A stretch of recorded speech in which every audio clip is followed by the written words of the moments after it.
As I always say, faire is the most versatile verb in French.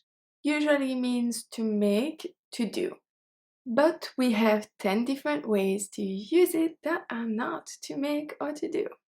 We will see a few examples for each. Each one of them is timing, so you can go from one to the other.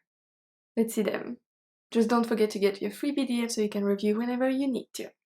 The first one we are going to see today is the quantity of time.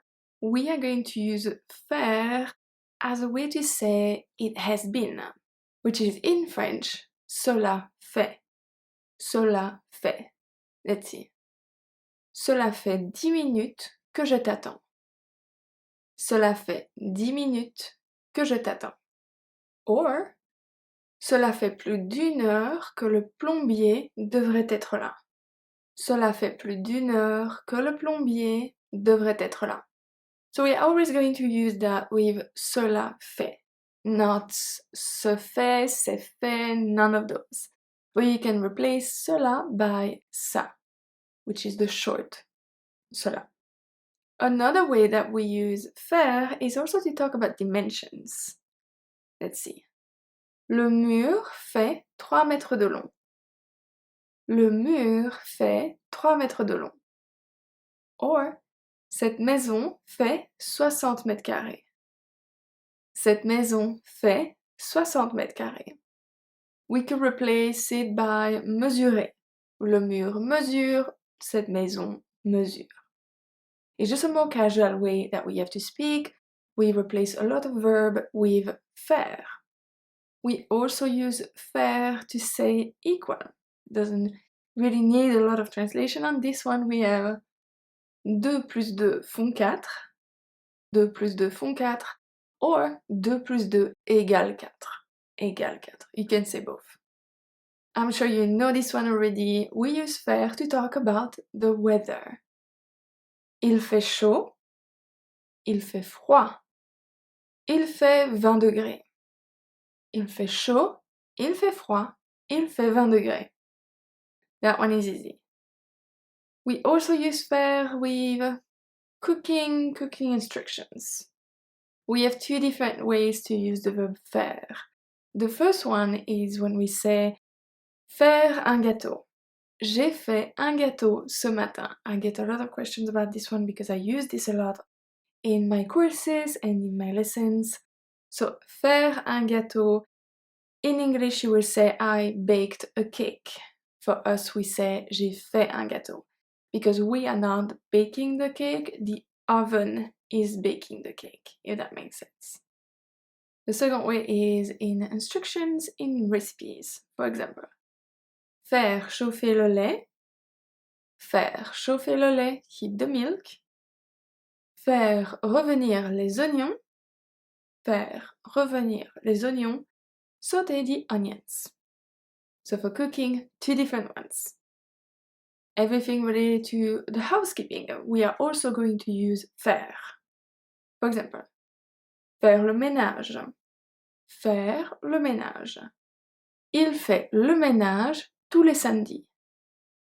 Il fait le ménage tous les samedis. We could also say il nettoie tous les samedis. From the verb nettoyer. Il nettoie tous les samedis.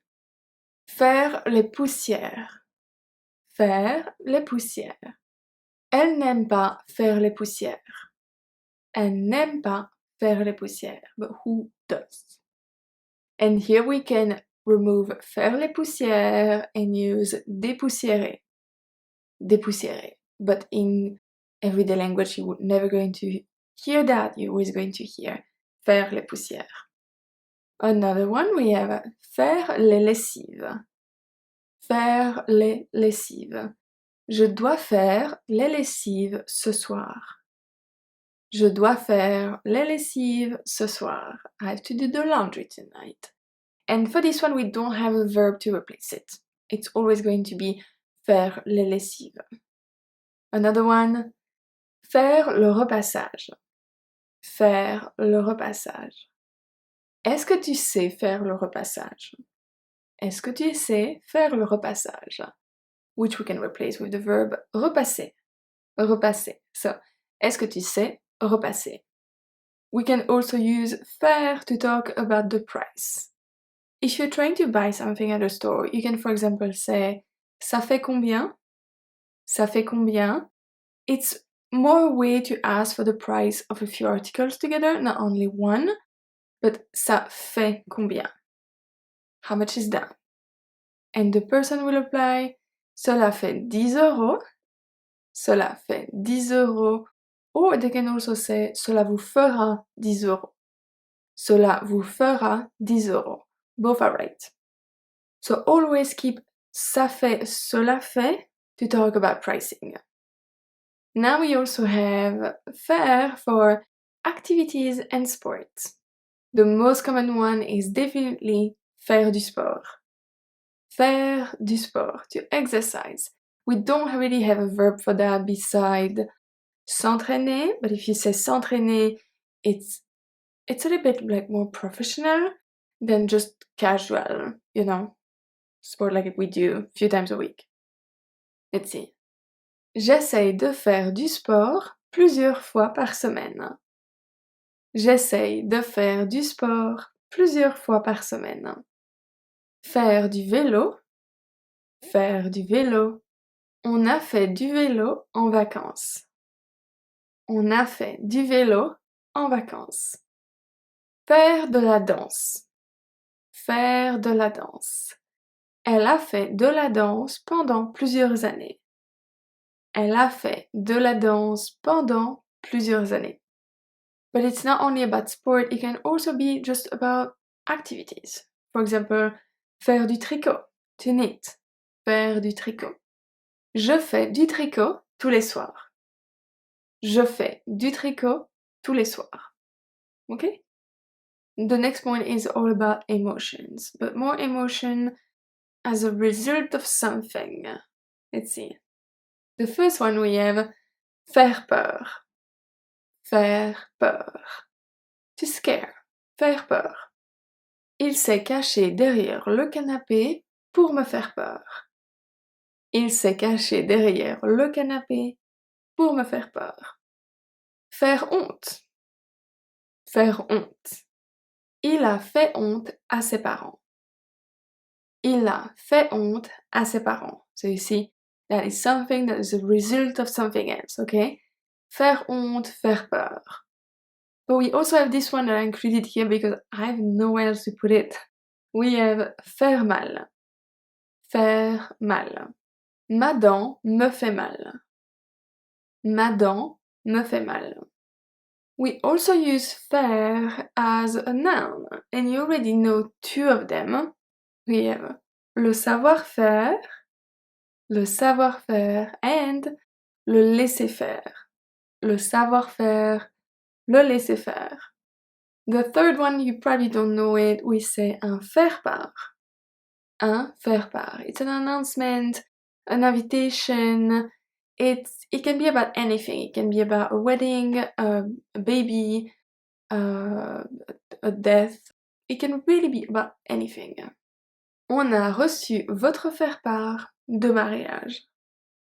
On a reçu votre faire-part de mariage. One thing that I did not cover in this lesson is what we call the causative. Causative is when we say se faire, faire faire, se faire faire. I did a video on this a couple of weeks ago. I will link it in the description box.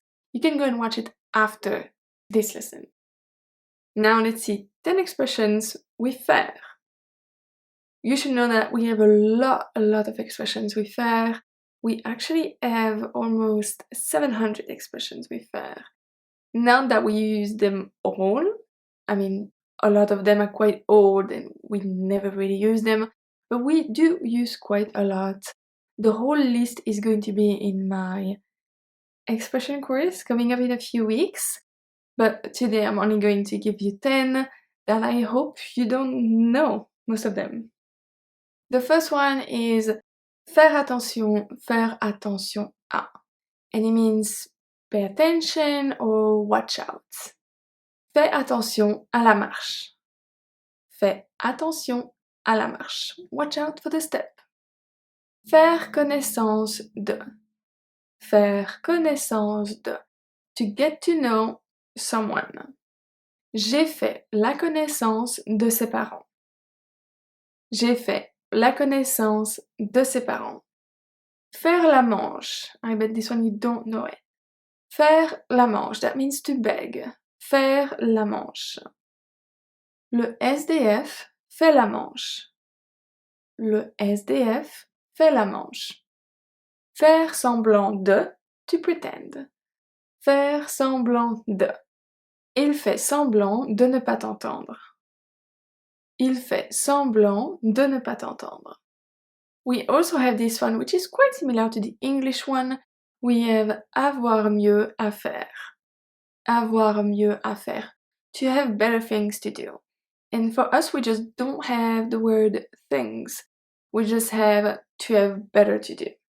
That's it. Avoir mieux à faire. J'ai mieux à faire que de t'écouter.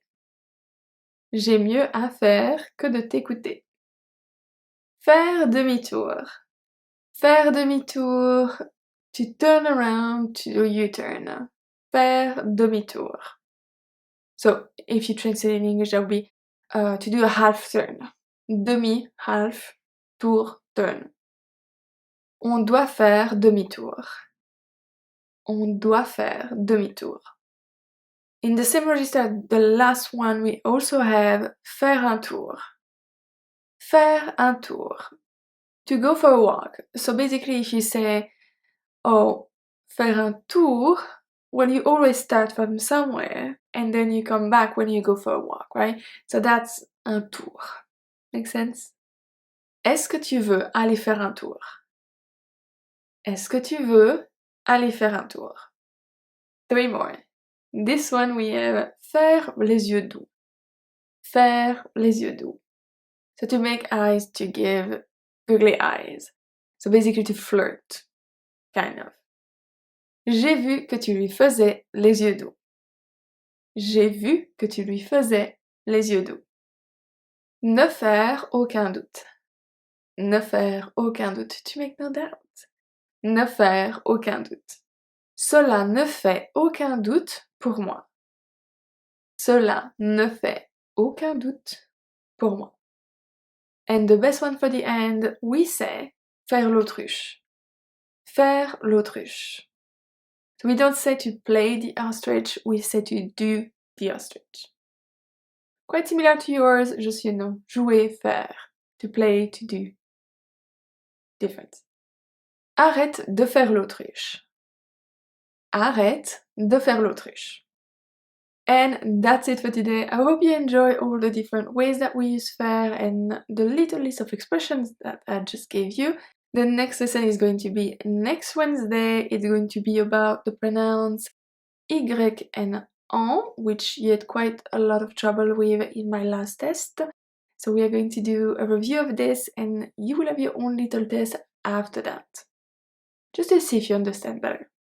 So I will see you next Wednesday for a new lesson. À mercredi prochain.